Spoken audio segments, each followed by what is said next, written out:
स्वाध्यायः परमः doctor Babasaheb Ambedkar open university.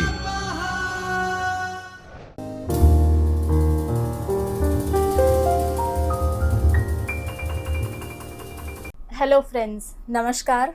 I, Dr. Jaini Shah, Assistant Professor of English from Dr. Babasaheb Ambedkar Open University, welcome you all to this video lecture series that we are introducing, recording from the state-of-the-art Chaitanya studio of the university.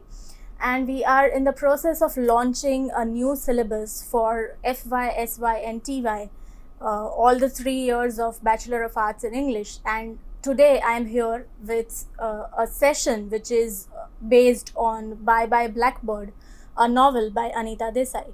Now this particular session is second part, that is the first part dealt with the introductory elements of the novel, which are stated over here. As you can see that in the last session I started with Indian English women writers, such as a brief history which talked about the origin of Indian English novels in India. So Indian authors writing novels in English, and then from the year 1950 the impetus took place and women writers came to the field and they made their mark internationally by writing novels and poems and literature basically in English. So it started with writers like the first generation writers like Kamala Markandeya, Ruth Prawar Jhabwala, and Nayantara Sehgal, so on and so forth. And then we have Kiran Desai, Anita Desai, Jhumpa Lahiri, Arundhati Roy, etc. And we have novels such as Inheritance of Loss, Fire on the Mountain, Cry the Peacock, novels written, God of Small Things, novels written by Anita Desai, etc. Then we have Anita Desai's biography. She was born in the year 1937 and presently she is situated in the United States of America, and she holds a professor chair in the Massachusetts Institute of Technology, USA. Then we talked about her novels and her style of writing. She writes in English language, but she portrays Indianness in her writings, writing about Indian family lives, relationship intricacies of Indian families, the family structure, and the inner workings of minds of Indian people. These are her genres in which she writes. Then we have Bye Bye Blackbird, the novel which was published in the year 1971. And I discussed the plot and the themes which are there in Bye Bye Blackbird. Now today, to have just a little bit of revision, I am going to start with a plot of Bye Bye Blackbird, novel written by Anita Desai. It was published in the year 1971. It is set in England, United Kingdom of 1960s to it talks about the year 1965 to be very specific. So it is set in that period of time, and it is a story which revolves around three main characters. The three names are Dev, Adit Sen and Sara. Now Dev has arrived in London from India to study economics. He wishes to take admission in the London School of Economics and take an advanced course of economics over there. So basically the motive is to study over there and then to settle over there to earn a living. Now when Dev arrives, he stays at Adit's home. Adit is a friend from India who is now already settled in England, and he has married a British woman, that is Sara. Now the novel talks about the adjustment that these three characters have to make in an alien society. Now of course Sara is a Britisher, so she does not have to make the kind of adjustment that Dev and Adit have to make. But then Anita Desai weaves her character in such a way that it is a portrayal of reality that when she comes into uh, a relationship with an Indian, how she also feels alienated in her own society. So that we'll come to know as we progress in the session. Now, finally, it so happens that Adit and Sara, they decide to return to India, whereas Dev, who is an immigrant from India, he decides to take a job in Adit's firm, and he decides to stay back in England for time being. And the novel ends there. So this is the major story outline. This is the plot that the novel Bye Bye Blackbird deals with. Now we come to the term that is called diaspora. What is diaspora, friends? Diaspora is a Greek word which literally means dispersion or scatter. When something or someone is scattered from inside, writing which describes that is called diasporic writing. The whole new genre that has developed with this concept is called diasporic writing. Basically, diaspora is a feeling which deals with displacement, alienation, and feeling of nostalgia, which is based on memory. So when a person is displaced, he feels displaced.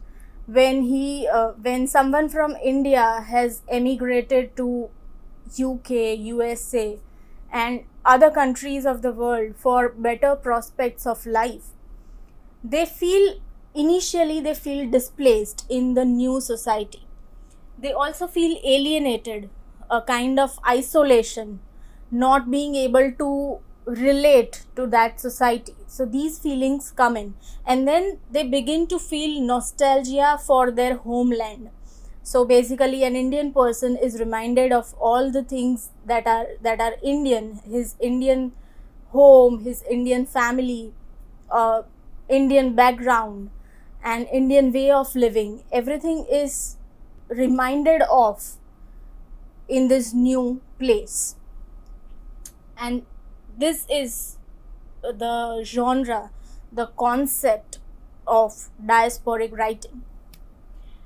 Now, so basically, struggling between the homeland and the hostland. Hostland is the new country that he or she has visited. There is a critique called Sudesh Mishra. He says that living without belonging in one, belonging without living in the other. So, in the new society where you are living without belonging, so you just live your life, you just carry on with your life without actually belonging to the place, without actually finding your roots in the place. You keep on living is the one thing, and the other is belonging without living in the other, that is your homeland, where you are not living presently, but your identity, your nature belongs to your homeland still, even if you have left your country. So this mixed feeling is called diaspora. Right now, there is another critic who is called Tukaram Narayan. He says that, there is this whole in last few years there has been a trend of emigrating to other countries for better prospects, for studies purpose, for job purpose, for better standard of living. People emigrate to other countries. And so here the critic says that the diasporic Indian is like a banyan tree. He spreads out his roots in several soils, drawing nourishment from one when the rest dry up. So here the diasporic Indian, that is the person who is emigrating to other country, is called a diasporic Indian, and he is compared to a banyan tree which gets nourishment from one or the other root. If the one root dries up, the tree takes nourishment from the other root. far from being homeless, he has several homes, you know. He has left India, but then in the other countries where he is visiting, he has several homes over there. And that is the only way he has increasingly come to feel at home in the world, right? Now, all over the world, all over the globe, there are so many countries, so many places where there is a representation of Indian community. So basically, this person is talking about the same thing, that Indians, when they visit the newer countries, they, except for the few, they try to amalgamate with the society and they build their new homes over there. And that is why Indians increasingly come to feel at home in the world, not only in the place of their birth, that is India right now.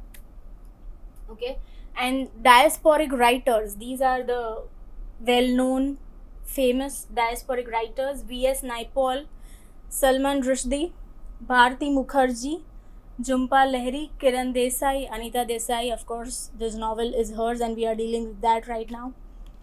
Moving forward, this novel has three parts. The three parts are arrival, discovery and recognition, departure. The arrival part talks about Adit as an admirer of England because of its environment, clubs, coffee houses, buildings, etc. Basically, he is fascinated with England and he likes England. And then there is Dev, who has come to London for his studies, but he hates England and he criticizes the snob people of England. So two situations are found in the arrival part. Then we come to the second part, which is discovery and recognition, and this portion gives us the picturization of London city, where the characters are thrown into the full-fledged London society and the dilemma of immigrants in London, how they face discrimination, how they feel alienated from the society, and how they deal. Each character deals with the situation differently. So all of these occurs in the second part, which is discovery and recognition. The third part is departure. So over here, Adit and Sarah, they decide of leaving England and they return to India, whereas Dev decides to stay back in England. Now the next thing is that the novel deals with, we are now coming to the analysis part of the novel. So many people from India and from other countries, they are enchanted by England, by foreign countries, basically, not only England. Here we are talking about England. So how these three characters are enchanted? So we talk about Dev. Dev is appreciative of the paintings by Cezanne, the famous painting of Cezanne, Greens and Oranges, then the famous painting by Van Gogh, The Trees, and he's also enchanted by the muscular ballet girls of Degas in their ethereal tutus. Tutus is a costume for ballet dancing. So basically, Dev is admiring all the features that which are typically English. So this thing is for Dev. But on the other hand, he has high prejudice against English snobbery, but gets the job of a sales representative in a bookshop. Now, on the one hand, he admires English way of living, English things, but he hates the criticism, the discrimination that the people of England, the natives of Britain, they practice on the immigrants. Adit Sen, we come to him, he states that I love England, I admire England, I can appreciate her history and poetry as much as many Englishmen. So here is a person called Adit, a character, the one of the main characters, who claims that I like England, I love England, and I appreciate her history and poetry and every aspect of England. Now, so, and Sarah is, of course, she is a native English woman, she is a British person. So, here until now, the question of her admiring England has not arisen because she obviously loves her nation, her country. But once she marries Adit, that is where the problem of her identity arises. But then, until then, we can say that Adit is a self proclaimed Anglophile who turns into a hopeless, nostalgic returnee. Anglophile is a person who loves or who admires English things or English people or English way of living.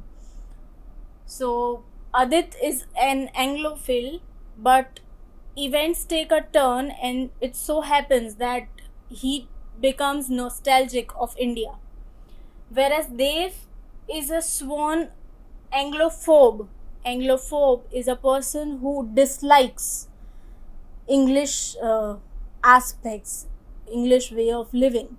Of course, he likes these paintings and all of those things, buildings, malls, etc. But he hates English people, Dev. But it so happens that later on, at the end of the novel, Dev is the one who turns into a hopeful, anglicized inhabitant of the Great Britain. So he turns into anglicized person, that is one who inhabits English way of living, one who feels a part of English society. That is the transformation, a kind of metamorphosis which is found in the two male protagonists of the novel. Now, moving forward, we deal with the theme called alienation in a more deeper sense. Alienation leads to identity crisis and uncertainty of being, uncertainty of belonging to a society or to a group. And a critique notes that the tension between the local and the immigrant blackbird involves issues of alienation and accommodation that the immigrant has to confront in an alien and yet familiar world. So there's this tension, constant tension, which occurs between the natives and the immigrants, the people who have emigrated to other countries. The blackbird, the term blackbird, as you know, that it refers to Indian immigrants in the novel. And these issues, this tension, are related to alienation and adjustment, accommodation with the alien society and yet familiar world. So this contradiction, this constant friction takes place, and that is called as alienation. Adit witnesses that, he admires England, he admires English way of living, he admires English characteristics. But when he visits his in-laws, remember his wife is a native English woman. As so Adit, when he visits his in-laws, he showcases some of his Indian traits by rushing into the kitchen and asking his wife to make some pakoras. So, but this event is found to have a shocking impact on the mother-in-law of Adit. And then there is a announcement, an unexpected outbreak of the India-Pakistan war that is anticipated on the Indian land. So these two events trigger some hidden aspect of his personality, of his being, that he feels no more related, no more associated with the English society, but he becomes nostalgic of his homeland. And then he declares to his wife that I can't live here anymore. Our lives here have been so unreal. He is not able to relate with English society anymore. On the other hand, Sarah, she is uprooted from culture due to marriage with Indian immigrant Adit, who is referred to as Vogue. WOG, Vogue is a slang word which means a non-white person. So your non-white person is an Indian immigrant Adit. Now Sarah, on the other hand, though being a British woman, she is a great lover of India. She loves Tagore's poetry, she likes Himalayan flowers, and she likes henna patterns. But in the English society, her own people insult her for marrying an Indian immigrant. She is culturally alienated, and her marriage obliges her to keep to the loneliest path. So she tries her best to be an Indian wife to her husband Adit. She takes up Indian values, she takes up Indian way of living, she cooks Indian food, she wears Indian outfits, Indian jewelry. Though she is uncomfortable, she does it out of love for Adit. But in this procedure, in the procedure of becoming a wife to an Indian person, she loses her identity in the English native group. And that is where the conflict, the trigger, the friction arises between her and her relatives, her familiar people, her familiar groups, and at large English society. Now we come to the identity crisis that each character faces. First of all, we are going to start with Dev. In Dev, we find that there is a sense of uncertainty, and on the other hand, there is a mix of excitement as well as agitation, and he feels divided from within. Of course, he is Indian, so some part of his being still belongs to India, but he admires some part of English society, and he also, on the same side, dislikes some aspects of English society. So there is constant friction in his survival in English society.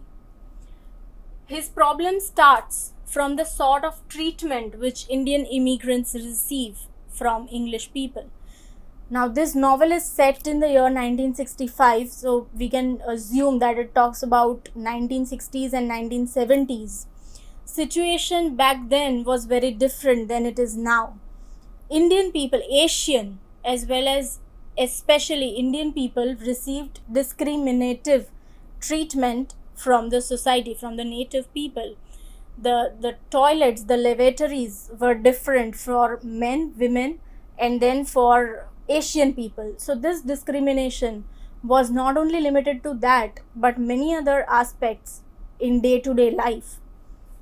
So Dev had problems with that, and he hates the label Indian immigrant, and he hates being regarded as a second grade citizen who is considered as an intruder in the English society. So all these experiences lead to Dev feeling a stranger in England. And though in the beginning of the novel Dev is in confusion between whether to stay here or to go back, finally he decides, he overcomes these problems, these aspects of confusion, and then he decides to stay back in England. Now we come to identity crisis of Adit. Uh, in Adit's personality, in Adit's character, we find reconciliation between the Eastern and the Western society.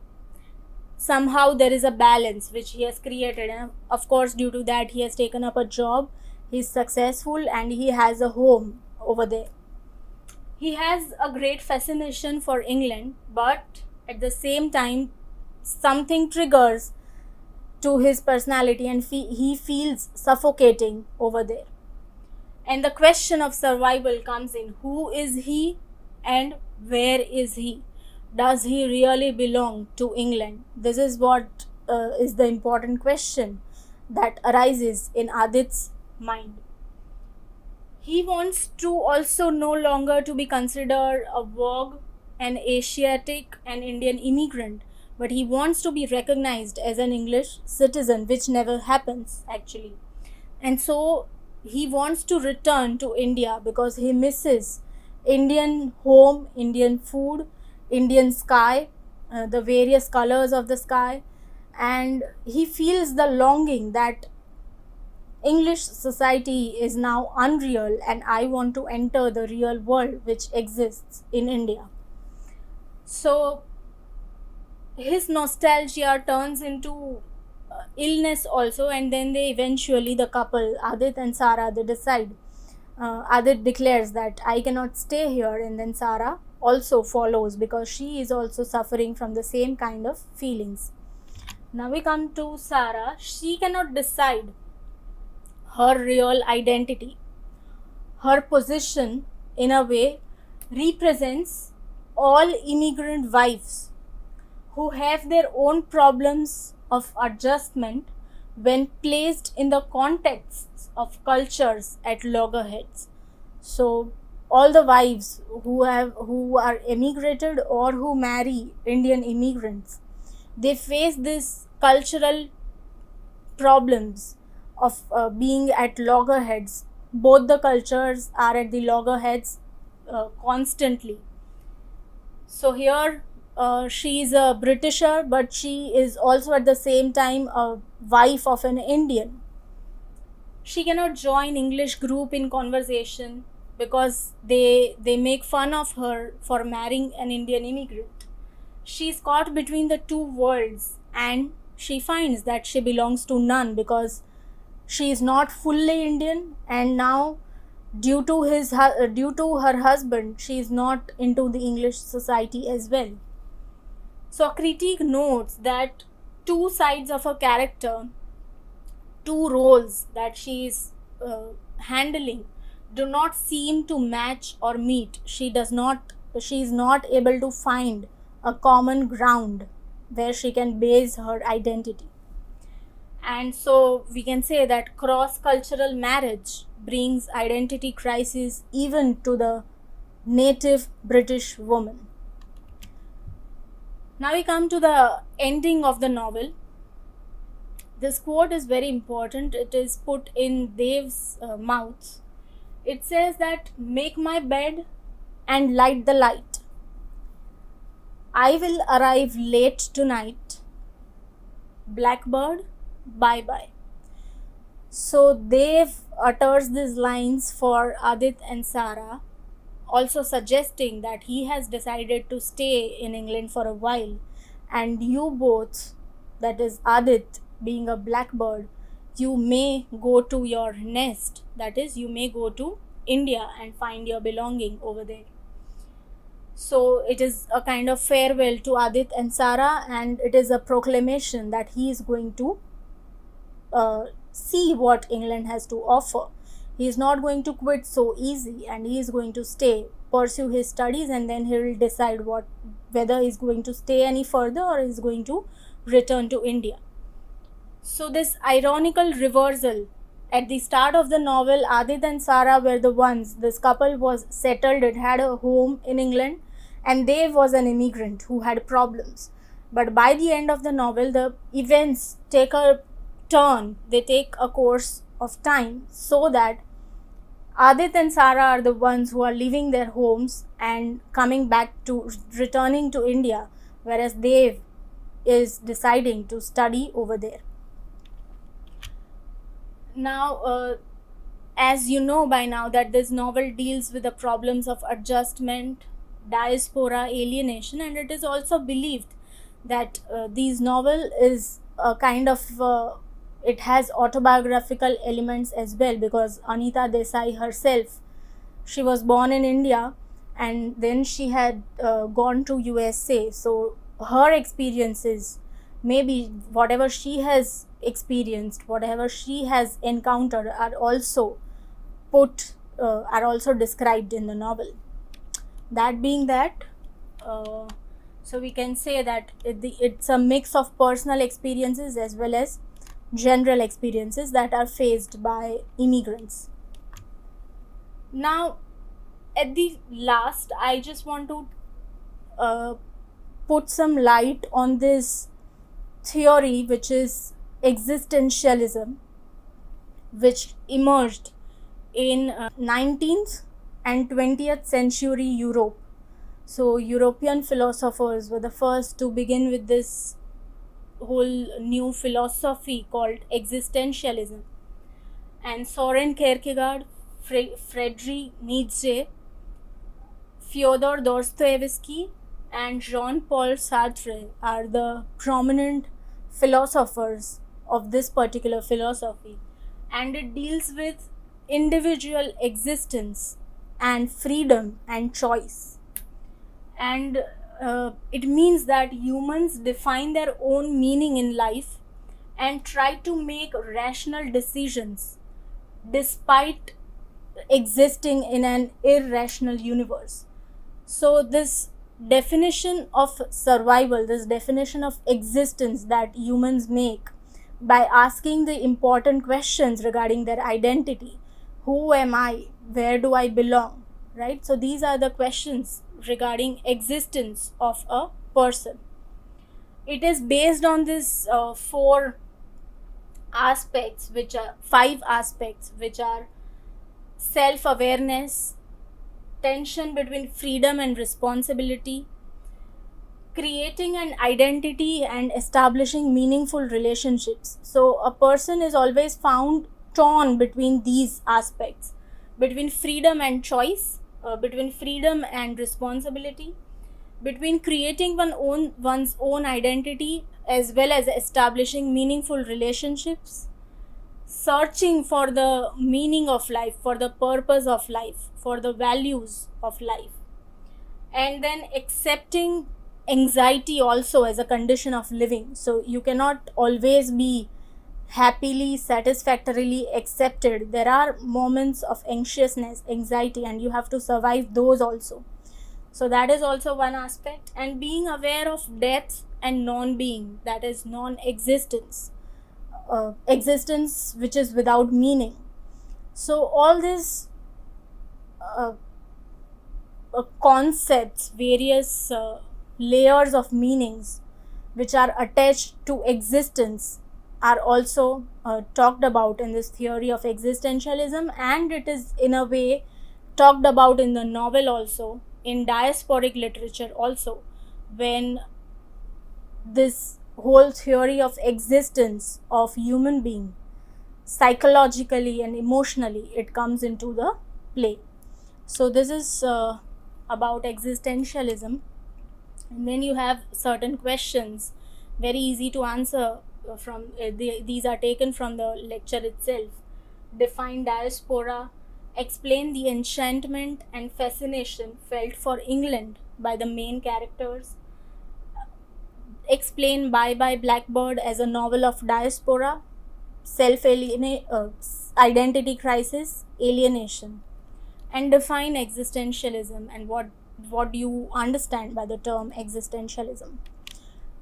So these are the questions, and these are some of the references which I used in order to explain you this whole second part of the novel, which deals with analysis and the major themes of the novel. So yes, this is it, friends, from my side today. Thank you for watching the video. Goodbye. See you around next time. Thank you. स्वाध्यायः परमः